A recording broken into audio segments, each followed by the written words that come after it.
अस्सलाम वालेकुम dear student. आज का जो हमारा टॉपिक ऑफ डिस्कशन है वो है लेवल 8 का चैप्टर 1 इकोलॉजी। अगर आज की वीडियो आपको मेरी अच्छी लगती है तो शेयर, लाइक और सब्सक्राइब कर दें। इकोलॉजी आज हमने स्टडी करना है, इस चैप्टर का हमने स्टडी करना है फूड वेब क्या है, फूड चेन क्या है, इसके बाद इकोलॉजिकल पिरामिड्स क्या होते हैं और हमने पढ़ना है एक एनर्जी फ्लो इन इकोसिस्टम कैसे होती है। पहला जो है हमारे पास एनर्जी पिरामिड, वो क्या होता है। एनर्जी पिरामिड ये है कि हमारे पास मुख्तलिफ लेवल्स पर एनर्जी का ट्रांसफ़र होता है। मेन जो हमारे पास सोर्स ऑफ एनर्जी है वो हमारे पास सनलाइट है, जो 100% एनर्जी जो वो प्रोवाइड करता है प्लांट्स वगैरह को, जिसको वो यूज़ करते हैं और फूड वगैरह बनाते हैं। अब 10% एनर्जी प्राइमरी कंज्यूमर्स को मिलती है, इसके बाद 1% सेकेंडरी कंज्यूमर को, और कुछ 0.1% है वो टर्शियरी कंज्यूमर यूज़ करते हैं। इसके अलावा जो बाकी एनर्जी है वो हमारे पास हीट के तौर पर लॉस्ट हो जाती है, और कुछ एनर्जी जो है वो बैक्टीरियाज और फंजाई इस्तेमाल करते हैं during the process of decomposition, और न्यूट्रिएंट्स वगैरह को रिसाइकिल करते हैं और दोबारा प्लांट्स को देते हैं। अब ये जो एनर्जी का फ्लो है इकोसिस्टम, ये एक बैलेंस अमाउंट में होता है। प्लांट इसको बैलेंस तरीके से करते हैं ताकि हमारे पास नेचर बैलेंस को मेंटेन किया जा सके। अब क्या होता है कि फोटोसिंथेसिस के प्रोसेस के दौरान प्लांट जो है वो सनलाइट का इस्तेमाल करते हैं और फूड बनाते हैं, जिनके अंदर केमिकल एनर्जी को स्टोर किया जाता है।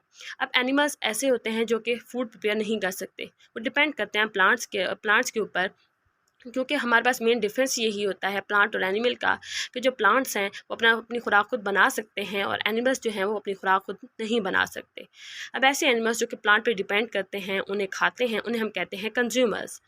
अब इनके अंदर मुख्तलिफ कैटेगरीज आती हैं। कुछ ऐसे एनिमल्स हैं जो कि सिर्फ और सिर्फ प्लांट्स खाते हैं, प्लांट पर डिपेंड करते हैं, तो हम इन्हें हर्बीवोर या प्राइमरी कंज्यूमर कहते हैं। अब कुछ ऐसे एनिमल्स होते हैं जो कि दूसरे एनिमल्स पर डिपेंड करते हैं, हम इन्हें क्या कहते हैं, कार्निवोर कहते हैं, सेकेंडरी कंज्यूमर्स कहते हैं या टर्शियरी कंज्यूमर्स कहते हैं। ह्यूमन और कुछ ऐसे एनिमल्स हैं जो कि प्लांट्स भी खाते हैं और मीट भी खाते हैं, हम इन्हें ऑमनिवोर्स कहते हैं। अब ये जो प्रोसेस चल रहा होता है ईटिंग का, बीइंग ईटन का, तो सनलाइट एनर्जी क्या है वो स्टोर होती है प्लांट के अंदर एज अ केमिकल एनर्जी, और मुख्तलिफ लेवल्स तक चली जाती है, मतलब प्रोड्यूसर से लेकर कंज्यूमर्स तक ये मुख्तलिफ लेवल्स तक जाती है। अब हमारे पास है फूड चेन। ये सिंपल एग्जांपल है कि हमारे पास जो मेन एनर्जी स्टार्ट होती है, ये एक फीडिंग मैकेनिज्म होता है फूड चेन, जिसमें मुख्तलिफ फूड्स वगैरह को आपस में खाया जाता है, ईटिंग का प्रोसेस होता है। इस फीडिंग मैकेनिज्म को हम कहते हैं फूड चेन। सबसे पहले हमारे पास आते हैं प्राइमरी प्रोड्यूसर, जिसमें ग्रास की एग्जांपल है। ग्रास को खाते हैं ग्रास होबर, जो कि है प्राइमरी कंज्यूमर। फिर आता है फ्रॉग, जो कि है सेकेंडरी कंज्यूमर, और हमारे पास स्नेक है जो कि है टर्शियरी कंज्यूमर। हॉक है वो एपेक्स ऑफ कंज्यूमर, मतलब उसकी मेन चोटी पर आता है, और बैक्टीरियन फंजाई जो डिकम्पोजर्स हैं। इस तरह ये हमारे पास फूड चेन मेंटेन रहती है। अब ये जो फूड चेन और फूड वेब की प्रोडक्शन होती है, ये मुख्तलिफ फीडिंग रिलेशनशिप होते हैं ऑर्गेनिजम्स के दरमियान मुख्तलिफ लेवल्स पर, उन्हें हम कहते हैं फूड चेन। फूड चेन हमेशा प्रोड्यूसर से स्टार्ट होती है, और इसको फिर आगे हर्बीवोर जो कि प्राइमरी कंज्यूमर है, फिर हमारे पास कार्निवोर जो कि सेकेंडरी कंज्यूमर, और फिर टर्शियरी कंज्यूमर। इसके अलावा डिकम्पोजर और डेड बॉडीज इसके अंदर आती हैं। अब ये जो रियलिटी में देखा जाए तो ये फूड चेन इतनी ज़्यादा सिंपल नहीं होती, क्योंकि इसके अंदर वैरायटी ऑफ ऑर्गेनिजम्स होते हैं। जैसे एक फॉक्स है, वो सिर्फ और सिर्फ रैबिट को फीड नहीं करता, मतलब उसको नहीं खाता, इसके अलावा वो रैट्स वगैरह भी खाता है, स्क्विरल्स वगैरह भी इसकी डाइट का हिस्सा हैं। इस तरह जो आउल और हॉक है वो भी मुख्तलिफ ऑर्गेनिज्म को फूड के तौर पर लेते हैं, मतलब एक ऑर्गेनिज्म सिर्फ एक ही फूड पर डिपेंड नहीं करता, मगर वो वैरायटी ऑफ फूड्स को, मतलब उस पर वो डिपेंड कर रहा होता है। अब ये है हमारे पास फूड वेब। जब नेटवर्क ऑफ फूड चेन मिलते हैं, मुख्तलिफ फूड चेन्स आपस में मिलती हैं, तो एक फूड वेब बनती है। जैसे हमारे पास ग्रास है, उसको ग्रास हॉपर भी खाता है, माउस वगैरह भी खाते हैं, फिर ग्रास हॉपर को आगे बर्ड्स भी खाती हैं, फ्रॉग भी खाते हैं। इस बर्ड को स्नेक भी खाता है, और उसको मतलब स्नेक जो है वो फ्रॉग को भी खाता है। इसके अलावा ये जो फ्रॉग है वो आउल की भी हमारे पास क्या आ जाती है, ईटिंग मैकेनिज्म में आ जाते हैं। इस तरह हॉक है, फॉक्स है, रैबिट, इनके मुख्तलिफ फीडिंग मैकेनिज्म्स हैं, ये सारे इसके अंदर आ जाते हैं। इसके बाद हमारे पास क्या होता है, ये जो रिलेशनशिप है, रिलेशनशिप ऑफ इंट्रैक्शंस, ये मुख्तलिफ ऑर्गेनिजम्स के दरमियान होता है, जो कि वो एक्सप्रेस करते हैं फूड वेब के अंदर। जितने भी एनिमल्स हैं वो फीड करते हैं एक से ज़्यादा फूड चेन के अंदर। ये फूड चेन आपस में ज्वाइन होकर क्या बनाती हैं, फूड वेब। हम सिंपली ये भी कह सकते हैं network of food chain is called food web. अब ये हमारे पास कंपैरिजन है दो, एक तरफ फूड वेब और एक तरफ फूड चेन है। तो फूड चेन जो है वो बहुत ज़्यादा सिंपल होती है, जबकि फूड वेब कॉम्प्लेक्स होती है।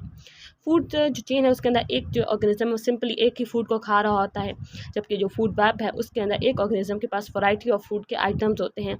उसके बाद ज़्यादा वैरायटी होती है, वो किस ऑर्गेनिज्म को खाता है, किस एनिमल को खाता है। इसके बाद आपकी बुक में क्वेश्चन दिया हुआ था कि what would happen if the decomposers are vanished from the face of earth, कि अगर ज़मीन में से डिकम्पोजर्स को ख़त्म कर दिया जाए तो क्या होगा।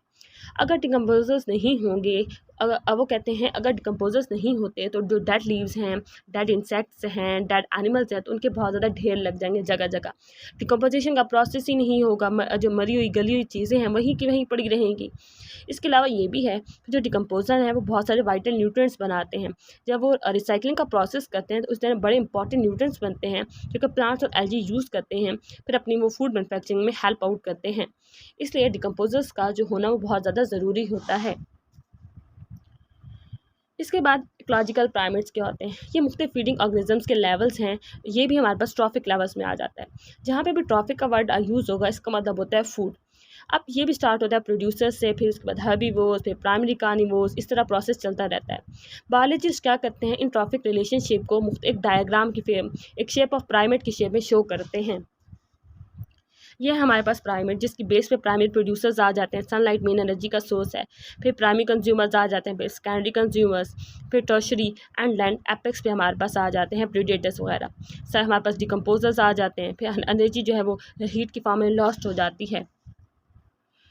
अब ये जो डायग्राम है इसको हम क्या कहते हैं, इकोलॉजिकल या बायोलॉजिकल प्राइमेट भी कहते हैं, जिसकी बेस पर हमेशा प्रोड्यूसर्स होते हैं, जिनको वो होते हैं ग्रीन प्लांट्स।